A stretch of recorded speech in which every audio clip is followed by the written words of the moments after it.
When Margaret Lewis turned 68, she didn't celebrate. She woke up the same way she had for the past 4 years, before sunrise, kettle on, radio low. The house was still, not in a lonely way exactly, but in a settled one. Silence had become something she knew how to live with. Her husband, Robert, had been gone long enough that people stopped lowering their voices when they mentioned his name. That was how she knew time had passed. She carried her tea to the small kitchen table and sat in the chair closest to the window. Outside, the maple tree she and Robert planted the year they moved in had begun to turn. Autumn arrived quietly these days, without asking permission. Margaret liked that. At 9 sharp, she grabbed her cardigan and keys. Wednesdays were library days, not because she needed new books, but because routine gave shape to the week. The community library sat 3 blocks away, a low brick building with wide windows and a bench out front that always caught the afternoon sun. Margaret had volunteered there since retiring from teaching, shelving returns and helping children find books that didn't feel like homework. That morning, she noticed him immediately. He was standing near the history section, holding a book but not reading it. Tall, even now, gray hair neatly combed. His posture had a familiarity to it that tugged at something old and unexpected. She slowed her steps without realizing it. He turned, as if sensing her gaze. Their eyes met. For a brief, confusing moment, neither of them smiled. Then he said her name. Margaret? The sound of it, spoken that way, careful but certain, sent a quiet shock through her chest. "Henry?" she asked, almost embarrassed by the way her voice wavered. Henry Callahan looked older than she remembered. Of course he did. She probably did too. But his eyes were the same, steady, observant, kind without being soft. "I thought it was you," he said, "but I didn't want to be wrong." She smiled then, small and genuine. "I haven't changed that much." He chuckled. "You have, just not where it counts." They stood there awkwardly, 2 people suddenly aware of the years between sentences. "Are you—" Henry gestured vaguely. "Volunteering," Margaret said. "Wednesdays." He nodded. "I just moved back. My daughter insisted I get out more." "That sounds familiar," she said. They shared a quiet laugh, one that carried memory without explanation. Henry cleared his throat. "Would you like to sit? Maybe catch up?" Margaret hesitated.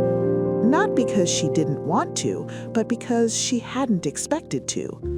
"Yes," she said finally, "I would." They sat on the bench outside, autumn air cool but gentle. Cars passed, leaves shifted, life continued around them without urgency. Henry spoke first. "I heard about Robert. I'm sorry." "Thank you," Margaret said. "He was good." Henry nodded. "I lost Ellen 6 years ago." "I didn't know," she said softly. "It's strange," Henry replied, "how grief changes shape but never really leaves." Margaret looked at him then, not as a memory, not as a possibility, but as a person standing where she stood. "I don't miss being married," she said carefully, "but I miss being known." Henry considered that. "That makes sense." They sat quietly after that, not uncomfortable, just thoughtful. When Margaret finally stood, she said, "I'm glad I ran into you." Henry smiled. "I was hoping you'd say that." As she walked home later, Margaret realized something unsettling and gentle at the same time. For the first time in years, she was curious about tomorrow. Margaret told herself it was just a chance meeting, but as the week unfolded, she began to realize that some reunions arrive only when both people are finally ready to listen. Margaret didn't tell anyone about Henry. Not her daughter, not her neighbor, not even the woman she met for coffee on Fridays. It wasn't secrecy, it was caution. At her age, news had a way of growing expectations before feelings had time to find their footing. Still, she thought about him more than she expected. She thought about the way he listened without interrupting, about how he hadn't rushed to fill the silences, about how being near him hadn't made her feel younger or older, but simply present. The following Wednesday, she arrived at the library 10 minutes early. She told herself it was coincidence. Henry was already there. He sat at the same bench, a folded newspaper beside him, hands resting loosely on his knees. When he saw her, his face softened, not with surprise, but with something like relief. "I wasn't sure you'd come," he said. "I volunteer here," Margaret replied, amused. "That hasn't changed." "No," he said, "but things around it might." She sat beside him, leaving a respectful space between them. That space felt important, earned, not empty. "How's the week been?" he asked. "Quiet," she said, "which I don't mind. You?" "Adjusting," Henry replied. "Moving back after 40 years feels like putting on a coat you haven't worn since another life." Margaret smiled. "Does it still fit?" "Mostly," he said, "though I notice the seams more." They talked about small things at first, the library renovation, the bakery that had closed on Main Street, how the town had grown outward, but not deeper. Then Henry said, "I almost didn't come back." "What changed your mind?" Margaret asked. "My daughter," he said simply. "She said I was starting to disappear." Margaret understood that word too well. "I think children worry we'll shrink or fade." Henry nodded. "Sometimes they don't realize we're just learning how to take up space differently." They fell quiet again, a comfortable quiet. After a moment, Henry asked, "Would you like to walk?" Margaret hesitated only briefly. "Yes." They walked slowly through the neighborhood streets, past houses that had been repainted, trees that had grown taller than memory allowed. Their pace matched without effort. "Do you ever feel," Henry said carefully, "like you've already lived your big story?" Margaret considered that. "I think I lived several. I just didn't know they were chapters at the time." He smiled. "That sounds like you." "Does it?" she asked. "Yes," he said. "You always saw things clearly, even when you pretended not to." She glanced at him. "You remember me better than I remember myself." "Maybe," he said, "or maybe I just paid attention." They stopped at the corner where their paths would separate. Margaret felt a small, unexpected reluctance settle in her chest. "I've enjoyed this. No pressure, just time." "I have too," she replied. "That matters." He nodded. "Would you like to have coffee sometime?" "Not today, just soon." Margaret looked at him for a long moment. "Yes," she said, "I would." They exchanged numbers, not hurried, not ceremonial, just practical. That evening, Margaret cooked dinner for one and noticed she was humming without realizing it. She didn't analyze it, she didn't question it, she simply let it be. Later, as she turned off the lights, her phone buzzed. A message from Henry. "I'm glad I came back." She typed, then erased, then typed again. "So am I." She set the phone down, heart steady. This wasn't a beginning she needed to rush. It was one she wanted to understand. Margaret told herself this was companionship, nothing more. But as their conversations deepened, she began to wonder whether some connections don't fade with time, they wait. They chose a cafe halfway between Margaret's house and Henry's apartment. It wasn't special, just a quiet place with chipped mugs and a corner table that didn't feel like it belonged to anyone in particular. Margaret arrived first, as she usually did. Habit, not nerves. At least, that's what she told herself.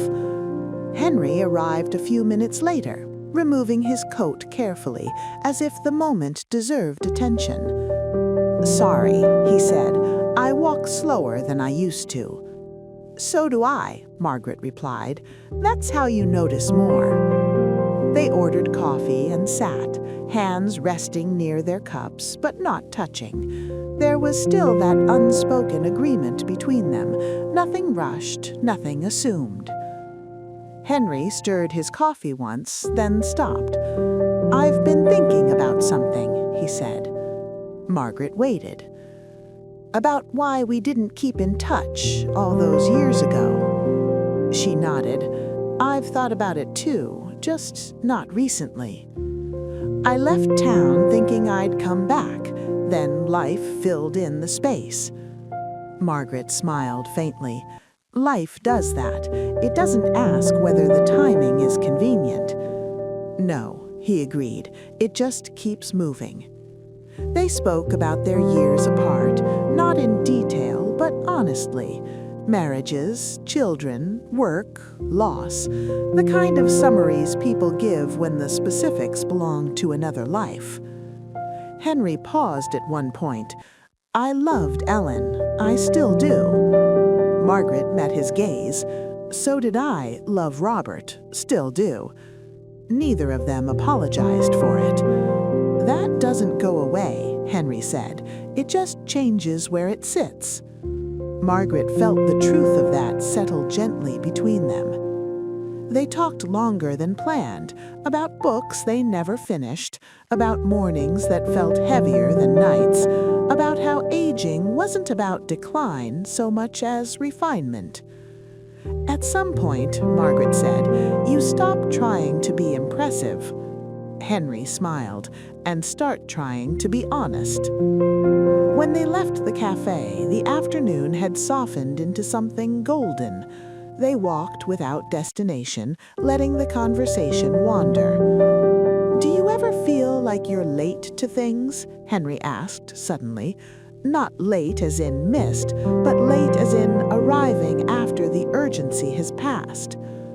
Margaret thought carefully. "Sometimes, but urgency isn't always necessary. Some things need patience instead." Henry considered that. "That sounds like something you'd say to a student." She laughed. "Old habits."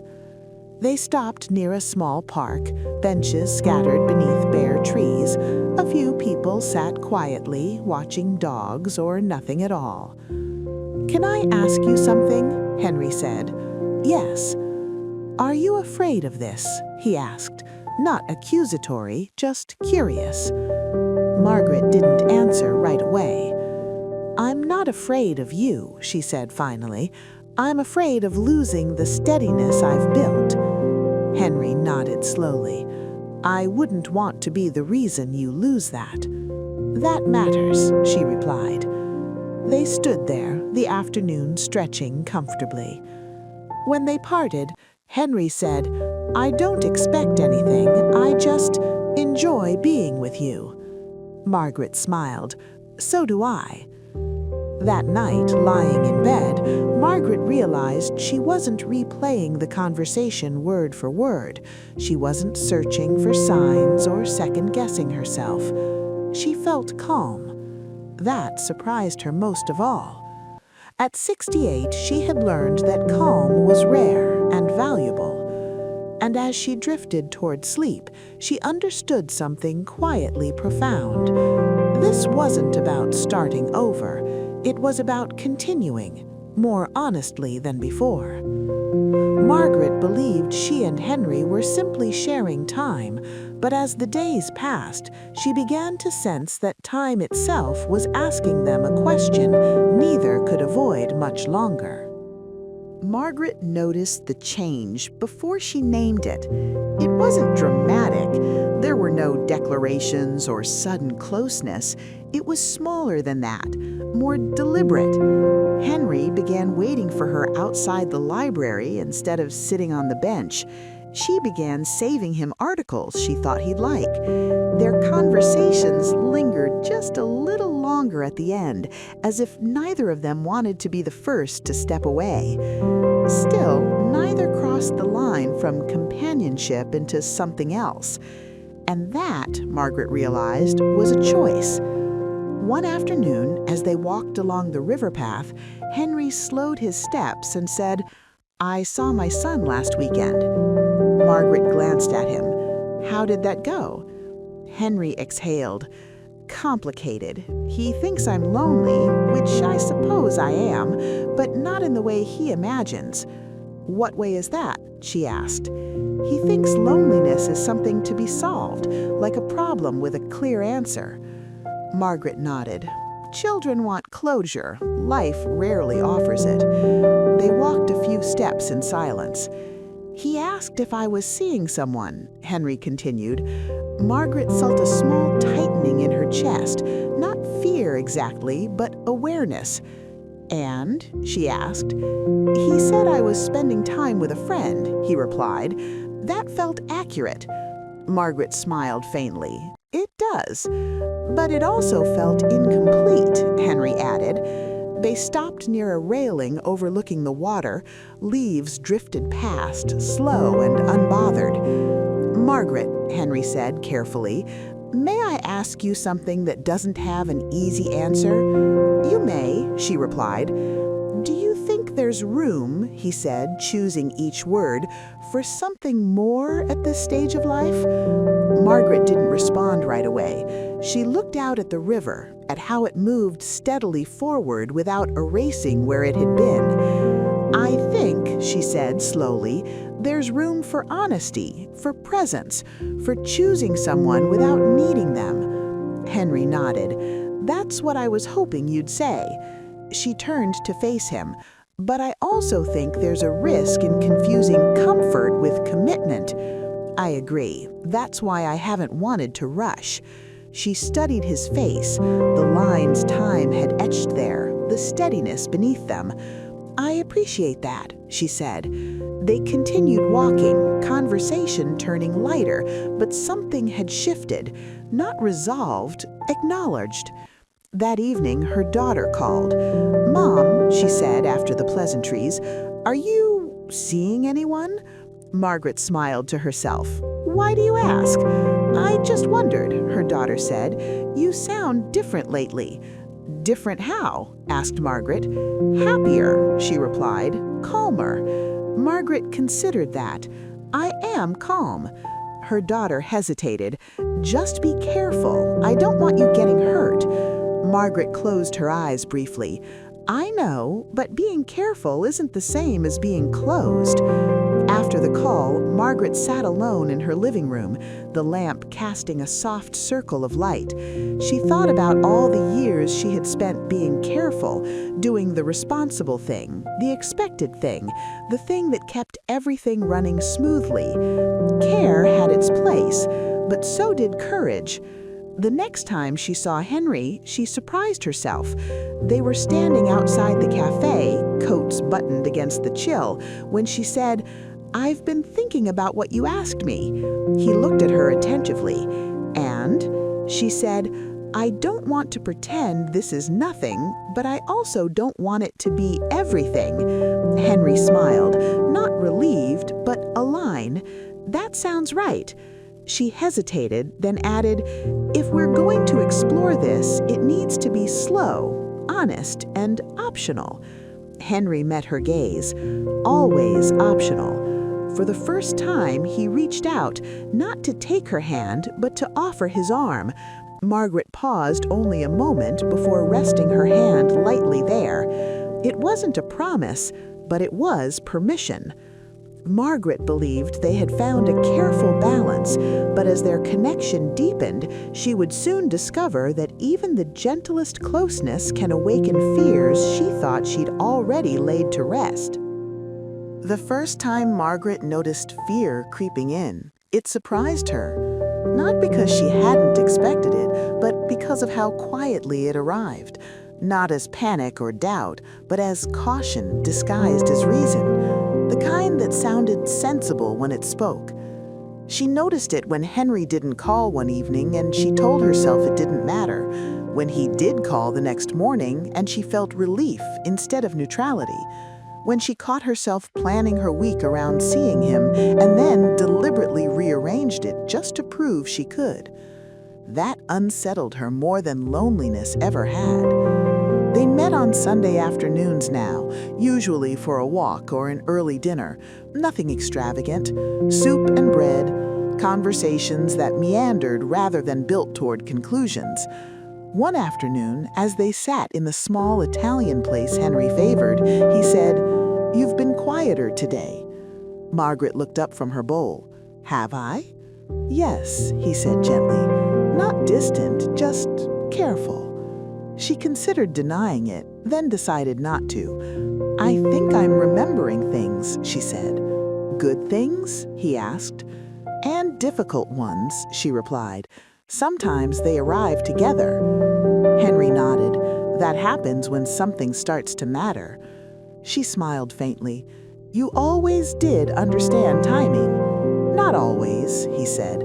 "Just better now."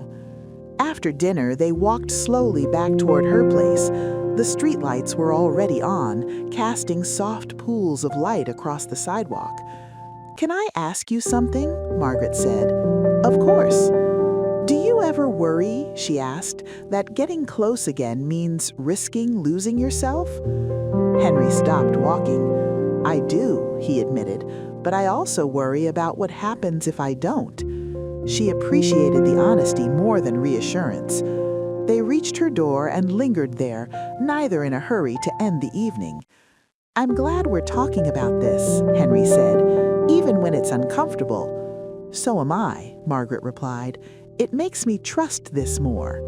He smiled. "That's a good sign."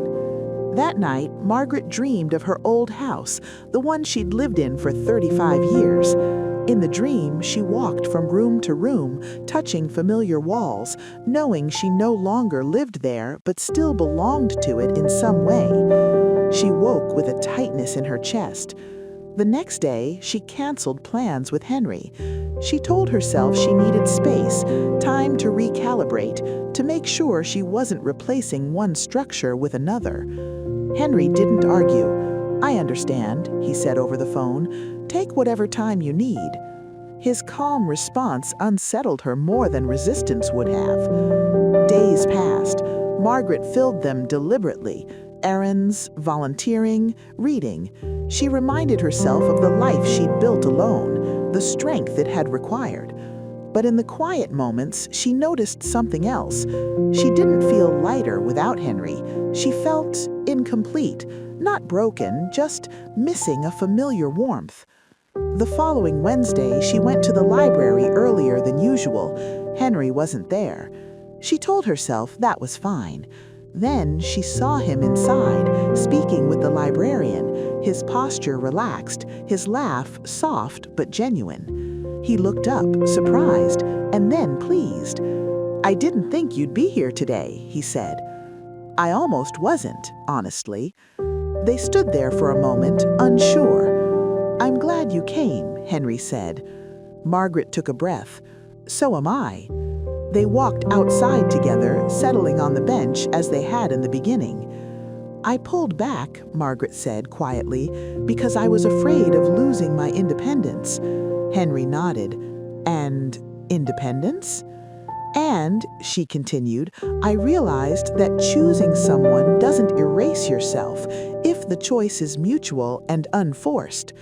Henry smiled, warmth reaching his eyes. "That's what I want too."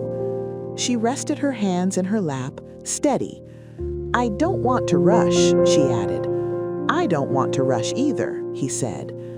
They sat side by side, shoulders almost touching. This time, Margaret didn't move away. Margaret thought she had faced her deepest fears already, but as she allowed herself to stay, she would soon learn him that vulnerability doesn't arrive all at once. It asks to be chosen again and again. After that Wednesday at the library, something eased between them. Not the kind of ease that comes from certainty, but the steadier kind that grows from permission to pause, to return, to continue without explanation. Margaret noticed it in how Henry no longer asked if she was sure before suggesting plans. She noticed it in herself too, in how she stopped bracing for the moment she might need to pull away again. They began sharing more ordinary things. A grocery run together. Henry insisting on comparing tomatoes like it mattered. Margaret teasing him about reading labels too closely. It felt domestic without being presumptive, comfortable without being claimed. One afternoon, as they cooked soup in her kitchen, Henry said, "I don't think I've done this with anyone since Ellen." Margaret paused, carrot half sliced. "Does it feel strange?" "A little," he admitted, "but not wrong." She nodded. "I feel that way too." They ate at the small table by the window, steam fogging the glass. Outside, the neighborhood moved along. Children walking home from school, a dog tugging its owner forward. Life continuing. Later, as Henry washed dishes and Margaret dried them, she felt a familiar ache rise unexpectedly. Not sadness exactly, but memory. "Sometimes," she said quietly, "I worry I'm being unfair to Robert." Henry turned toward her, towel in hand. "How so?" "By letting myself feel this," she said, "by being happy again." Henry considered her carefully. "I don't believe love is a limited resource," he said. "I think it grows when it's given space." Margaret felt tears prick. Not overwhelming, just present. "That's kind," she said. "It's honest," he replied. That night, after Henry left, Margaret sat alone in the quiet of her living room. She realized something had shifted, not in her relationship with Henry, but in how she allowed herself to feel joy without apology. The following week, Margaret's daughter visited. They sat across from each other at the kitchen table, coffee cooling between them. Her daughter watched her closely. "You seem settled," she said. Margaret smiled. "I feel that way." "Is it because of Henry?" her daughter asked gently. Margaret didn't deflect. "Partly, but mostly because I'm not afraid of myself anymore." Her daughter nodded slowly. "I worry sometimes," she admitted, "that someone might take advantage of you." Margaret reached across the table and squeezed her hand. "I know, but this isn't that." "How do you know?" "Because I'm not giving anything up to keep it," Margaret said. "I'm adding something." That seemed to ease her daughter more than reassurance ever could. That weekend, Henry invited Margaret to dinner at his place. It wasn't elaborate, pasta, salad, bread warmed in the oven, but he had set the table carefully, candles lit not for romance but for intention. They ate slowly, conversation moving easily from books to memories to plans that didn't require commitment. After dessert, they sat on the couch, a respectful distance between them. The evening felt full, but not finished. "May I?" Henry asked quietly, gesturing toward her hand. Margaret considered the moment. Not the history, not the future, just this. "Yes," she said. His hand was warm, steady, the contact simple, unhurried. They didn't kiss. They didn't need to. Later, walking home under a clear sky, Margaret felt something unfamiliar and welcome. Not anticipation, not fear. Balance. She understood then that this was what she had been afraid of losing, and what she had found instead. Margaret believed she and Henry had found their rhythm, but as the season changed, she would soon face a moment that tested whether steadiness could hold when the past asked to be acknowledged out loud. The invitation arrived in a plain white envelope. Margaret recognized the handwriting immediately, slanted slightly to the right, careful but not rigid. Her breath caught as she turned it over, already knowing what it would say before she opened it. Memorial gathering for Robert Lewis, 5 years since his passing. Her daughter had organized it. A small thing, really. Family, a few friends, nothing formal. Still, Margaret sat at the table for a long time, invitation resting unopened beside her cup of tea. When Henry arrived later that afternoon, she handed it to him without explanation. He read it quietly, then looked up. "Do you want to go?" "I don't know," she said honestly. "I didn't think it would matter this much." Henry nodded. "Sometimes it surprises us." They sat together on the couch, not touching, both aware of the weight in the room. "I don't want you to feel like you have to be there," Margaret added. And I don't want to pretend I don't still feel connected to him. Henry turned toward her. I wouldn't want you to pretend. She studied his face, searching for discomfort. She didn't find any. Ellen's memorial was like that for me, he continued. Not closure, just acknowledgement. That's what this feels like, Margaret said. Acknowledgement. They decided she would go. Henry would not attend, not because he wasn't welcome, but because this wasn't a moment that needed witness. It needed space. The day of the gathering was cool and overcast. Margaret stood at the front of the small community hall, greeting people as they arrived. She listened to stories she'd heard before, and a few she hadn't. She smiled. She cried quietly. She felt present without being overwhelmed. At one point, her daughter slipped an arm around her shoulders. You okay? She whispered. Margaret nodded. I am. Later, standing alone by the window, Margaret realized something gently profound. She wasn't standing with Robert anymore. She was standing for him. That evening, she walked to Henry's place instead of calling. When he opened the door, he didn't ask questions. He simply stepped aside and let her in.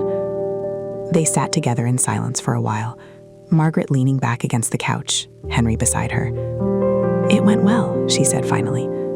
I'm glad, he replied. She turned to look at him. I didn't feel torn. He met her gaze. That's important. I don't feel like I'm choosing between past and present, she continued. I feel like I'm carrying both. Henry reached for her hand, not asking this time, just offering. She took it. That's the only way it ever really works, he said. Otherwise, something gets left behind. She squeezed his hand gently. Thank you for understanding. He smiled. There's nothing to forgive. That night, when Margaret returned home, she slept deeply. The next morning, she woke with clarity instead of heaviness. She brewed her tea, sat by the window, and realized she was no longer measuring this relationship against loss. She was allowing it to exist on its own terms. Later that day, she called Henry. Would you like to come with me to the farmer's market tomorrow? She asked. He smiled through the phone. I'd like that very much. Margaret hung up, feeling something settle into place. Not excitement. Not relief. Acceptance. Margaret thought honoring the past would be the hardest step, but what lay ahead would test whether she could fully accept joy without feeling she needed to justify it. Spring arrived without ceremony. Margaret noticed it first in the mornings, the way light lingered a little longer on the kitchen wall, the way the air felt less tentative. She opened her windows more often, letting the sounds of the neighborhood drift in. Life felt less like something to manage and more like something to participate in. The farmer's market became a weekly ritual. Henry liked arriving early, before the crowds, when the vendors still spoke to each other across tables and the produce was stacked neatly instead of picked over. Margaret liked watching him choose fruit carefully, as if every peach carried responsibility.